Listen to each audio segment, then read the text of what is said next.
Hi friends, எல்லோரும் எப்படி இருக்கீங்க? நல்லா இருக்கீங்களா? ஓகே வாங்க வீடியோக்குள்ளே போகலாம்.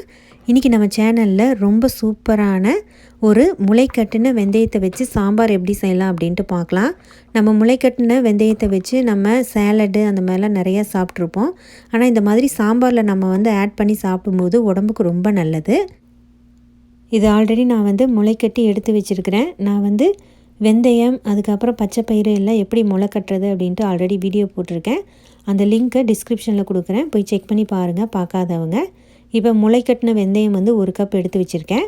அரைச்சி விட்ட சாம்பார் செய்கிறதுக்கு தேங்காய், வரமிளகாய், அரிசி, புளி ஆல்ரெடி ஊற வச்சு வச்சுருக்கேன், தக்காளி, மல்லித்தலை, மாங்காய், இது தோசைக்காய் எடுத்து வச்சுருக்கேன். அதுக்கப்புறம் வெங்காயம், சின்ன வெங்காயம், நான் ஆல்ரெடி காய்கள்லாம் கட் பண்ணி வச்சிட்டேன். முள்ளங்கி, பீன்ஸு, கேரட்டு, உருளைக்கிழங்கு, முருங்கைக்காய், அதுக்கப்புறம் பூண்டு உளித்து எடுத்து வச்சுருக்கேன். நான் இந்த காயெல்லாம் தான் சாம்பாருக்கு ஆட் பண்ண போகிறேன். அதுக்கப்புறமா மஞ்சத்தூள், உளுந்து, வெந்தயம், சீரகம், கடலைப்பருப்பு, தேவையான அளவு உப்பு, துவரம்பருப்பு, மல்லி, மிளகு,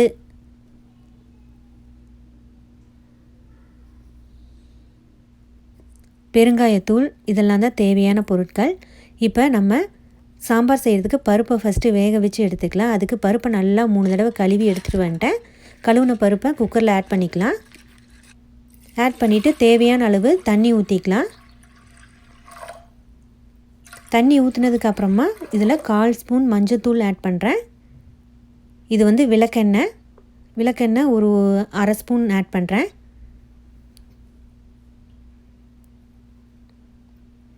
அதுக்கப்புறமா கொஞ்சமாக சீரகம், ஒரு கொத்து கருவேப்பிலை ஆட் பண்ணியிருக்கேன். இதை நல்லா மிக்ஸ் பண்ணி விட்டுட்டு குக்கரை மூடி போட்டு மூடி வச்சிடலாம். ஒரு 3 விசில் வரட்டும்.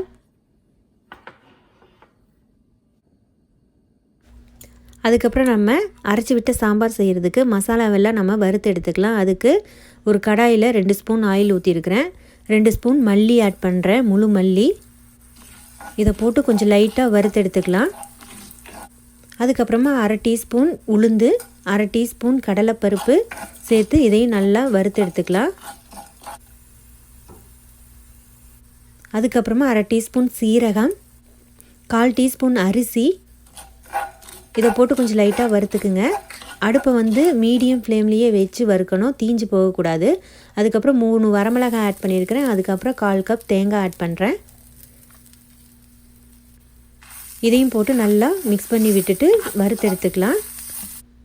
அதுக்கப்புறம் ஒரு கொத்து கருவேப்பிலை. அடுப்பை மீடியம் ஃப்ளேம்லேயே வச்சுக்கோங்க. தீஞ்சு போயிடுச்சு அப்படின்னா சாம்பார் நல்லா டேஸ்ட்டாக வராது. இப்போ மசாலா பொருட்கள் எல்லாம் வறுத்து எடுத்தாச்சு. நான் வரமிளகாயில் இருக்கிற விதை எல்லாத்தையும் எடுத்துட்டேன். ஏன்னா கொஞ்சம் காரம் அதிகமாக இருக்கும். குழந்தைங்க காரம் அதிகமாக சாப்பிட மாட்டாங்க. அதனால் நான் விதை எல்லாத்தையும் எடுத்துட்டேன். நீங்கள் காரம் அதிகமாக சாப்பிடுவீங்க அப்படின்னா விதையோடவே போட்டு அரைச்சி எடுத்துக்குங்க. இப்போ இதை ஃபைன் பேஸ்ட்டாக நல்லா அரைச்சி எடுத்துக்கணும். இப்போ சாம்பார் செய்கிறதுக்கு நான் கல் சட்டியில் தேவையான அளவு ஆயில் ஊற்றிக்கிறேன். ஆயில் ஊற்றினதுக்கப்புறமா 1/4 டீஸ்பூன் கடுகு நல்லா பொரிஞ்சு வரணும்.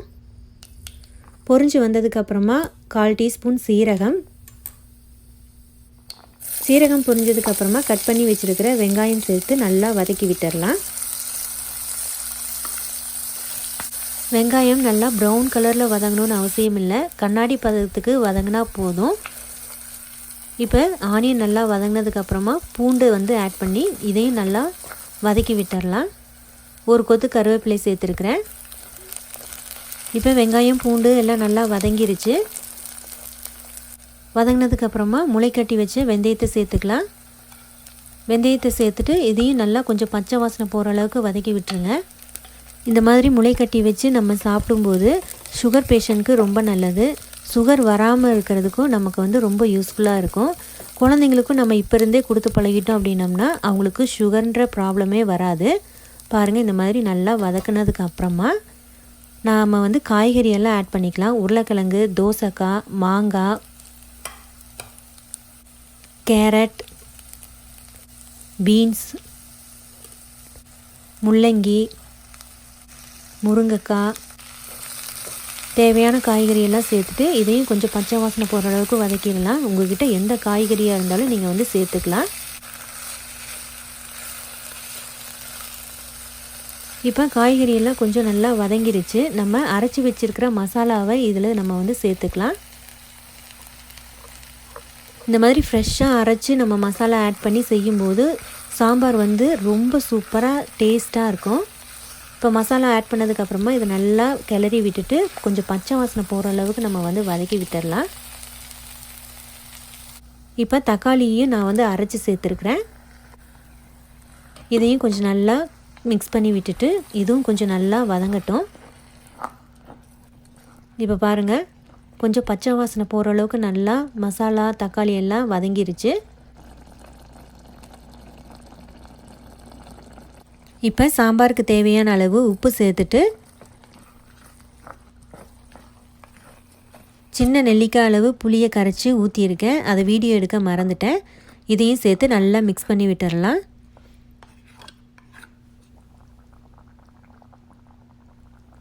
இப்போ இந்த சாம்பாருக்கு தேவையான தண்ணியை எல்லாமே இப்போவே ஊற்றிடுங்க.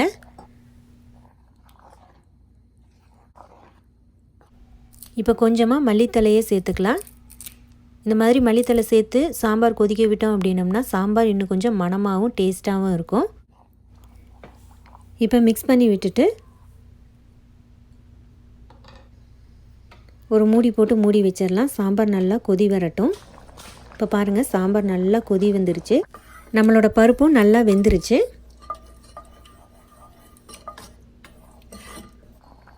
இப்போ வேக வச்சுருக்கிற துவரம்பருப்பை இதில் சேர்த்துடலாம்.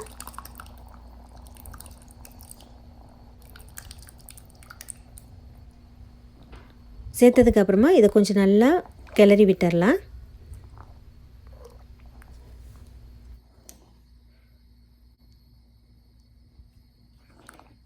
இப்போ உப்பு செக் பண்ணி பார்த்துட்டு பத்தலைன்னா கொஞ்சம் ஆட் பண்ணிக்கலாம். உப்பு போட்டு நல்லா மிக்ஸ் பண்ணி விட்டுட்டு மூடி போட்டு மூடி வச்சிடலாம். சாம்பார் நல்லா கொதிக்கட்டும். இப்போ பாருங்கள், சாம்பார் நல்லா கொதித்து வந்துருச்சு. வாசமே ரொம்ப சூப்பராக இருக்குது. இப்போ இந்த சாம்பாருக்கு ஒரு தாளிப்பு கொடுத்துடலாம். அடுப்பில் ஒரு தாளிப்பு பேன் வச்சுருக்கேன். பேன் வந்து சூடானதுக்கப்புறமா தேங்காய் ஆட் பண்ணுறேன். ஏன்னா தேங்காய் ஊற்றி தாளித்தோம் அப்படின்னோம்னா ரொம்ப சூப்பராக இருக்கும். இப்போ ஒரு ஸ்பூன் கடுகு நல்லா பொரிஞ்சு வரணும்.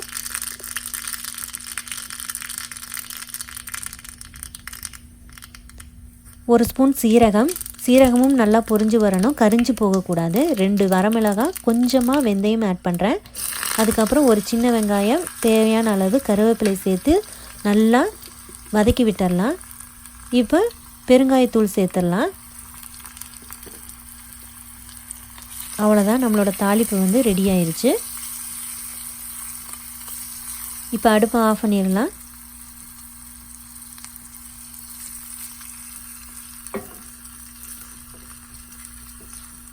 இப்போ தாளித்ததை சாம்பாரில் வந்து நம்ம மிக்ஸ் பண்ணிடலாம்.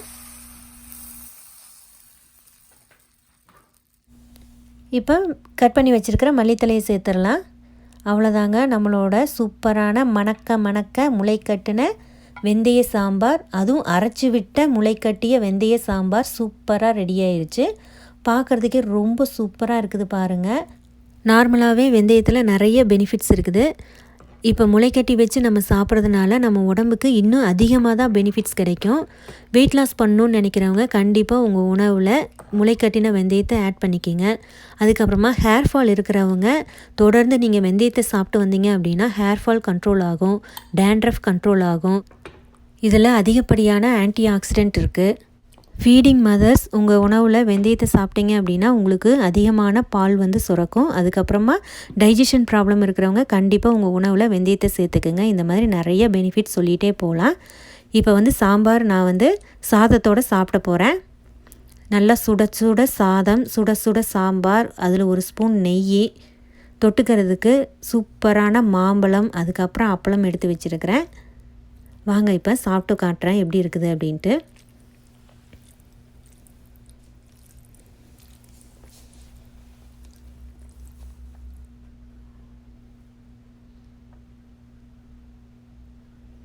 ரொம்ப சூப்பராக செம டேஸ்ட்டாக இருக்குது.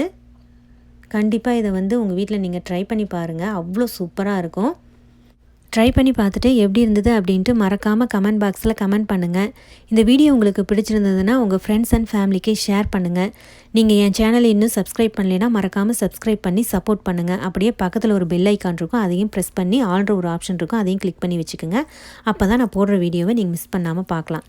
நான் வந்து எப்போவுமே சாம்பாரோட தயிரையும் சேர்த்து நான் சாப்பிடுவேன். நீங்கள் இந்த மாதிரி நிறைய பேர் சாப்பிட்ருப்பீங்க. சாப்பிடாதவங்களுக்கு நான் சொல்கிறேன், இந்த மாதிரி நான் காம்பினேஷனில் சாப்பிடும்போது ரொம்ப ரொம்ப சூப்பராக இருக்கும். தயிரும் சாம்பாரும் மிக்ஸ் பண்ணி சாப்பிட்டோம் அப்படின்னோம்னா செம்ம டேஸ்ட்டாக இருக்கும். இதையும் மறக்காமல் ட்ரை பண்ணி பாருங்கள். ஓகே ஃப்ரெண்ட்ஸ், நான் மறுபடியும் இதே மாதிரி சூப்பரான வேறொரு ரெசிபியுடன் உங்களை வந்து சந்திக்கும் வரை நன்றி, வணக்கம்.